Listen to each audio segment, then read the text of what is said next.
I hate to be the bearer of bad news, but this is going to affect all of us. If you are going to be applying for a work permit, if you are going to be transferring status from H visa to permanent residence, if you are doing any type of petition with USCIS, well, this video is for you because there will be a fee increase. Almost all the fees from what I'm seeing will be increased come April 1, 2024.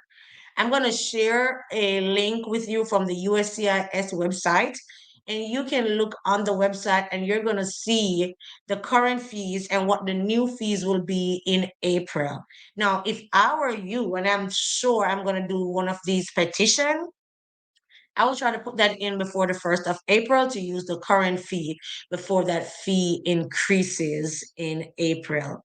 Stay tuned to the end of this video where we talk more about the different fees and the new fees that will take effect on April 1, 2024.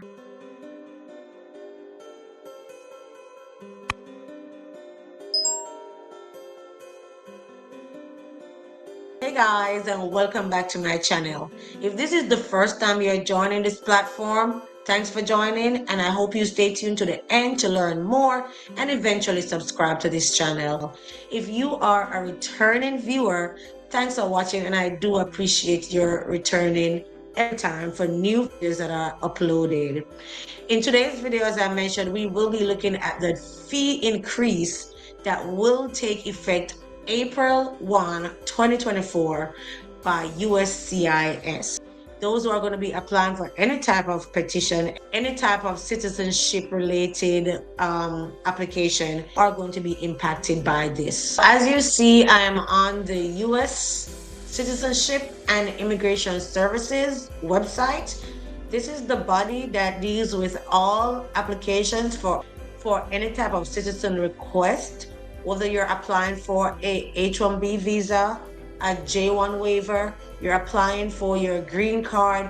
Think about citizenship in the United States, and this is the body that is over it. This is the body that governs citizenship in the United States. January 30th, 2024, they announced a final rule to adjust certain immigration and naturalized benefit request fees for the first time since 2016. So what they're saying is these fee increases have been in effect since 2016, and now they're going to be increased on April 1, 2024. It says the final rule goes in effect on April 1, 2024. Now, these are a lot of fees, and some of these fees might not be for you, especially if you're a teacher. You know, as teachers, we usually file, or the lawyers usually petition for the I-129 for us, for the H-1B visa. And then when you transfer status, you usually transfer to the I-485. So we're going to look at those, but let's glimpse on some others. For example, like the I-539, if you have kids here with you in the United States, that's the one your children would apply on when they try to change their status from J to F1 visa. So those going to be increased as well. And then if you have a spouse living here in the United States with you, and your spouse is on a J2 visa, not only your spouse, but also your children, if they're of that age, they would apply for the work permit, which is the I-765, and that is also being increased. So you definitely want to stick around to see what the current fees are and what the new fees will be April 1st, 2024. All right, so let's start with the work permit, because that's very popular. I'm sure as soon as you and your spouse gets here on a J1 visa, you are interested in applying for a work permit. So let's see what's the current fee for applying for a work permit. As I mentioned earlier, the work permit is the I-765 form. It's called an application for employment authorization, and it can be filed online, and it can also be mailed in, paper filing. So you can see the paper filing there, you can see the online filing there. The current fee for the work permit is $410. So if you are in the process of filling in for your work permit, you want to go ahead and do that before April 1st, because come April 1st, it is going to increase to, let me see, final fees. It's going to be increased to $470. That's what final fee says. $470. Come the 1st of April for the online filing of the I-765, it's going to be $470. And if you're going to do the paper filing, it's going to be a little more, and that's going to be $520 for your work permit. Yes, that's going to be the 1st of April, that new fee. I mentioned our J2 dependents who are transitioning from J visa to F visa. They usually use the I-539 form to transfer status to the F visa. The current fee for the I-539 to extend or change non-immigrant status online is $455, and the paper filing is $370. If you need biometric services, it's $455. And if you notice, it includes biometric services in some, and you may not need the biometric service dependent on how long you have done your last fingerprinting. So you need to take that into consideration. But the final fee come the 1st of April for I-539 online filing with biometric is going to be $420. And if you're doing paper filing, it's going to increase from $370 to $470. So those who are transferring status for their kids on J2 to F visa are not just teachers.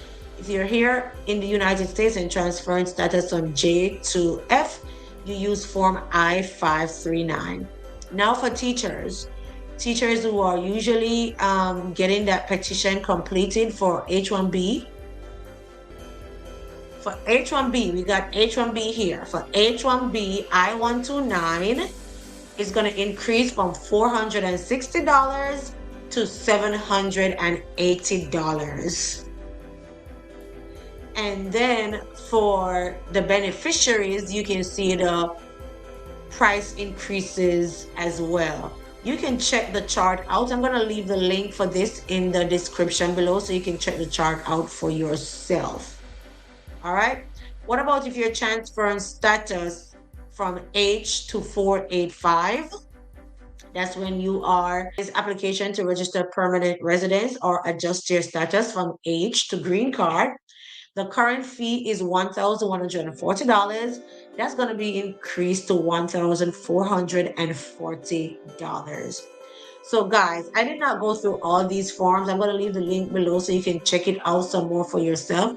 But those are the main ones for teachers here who transfer status. The I-1485, which is increasing.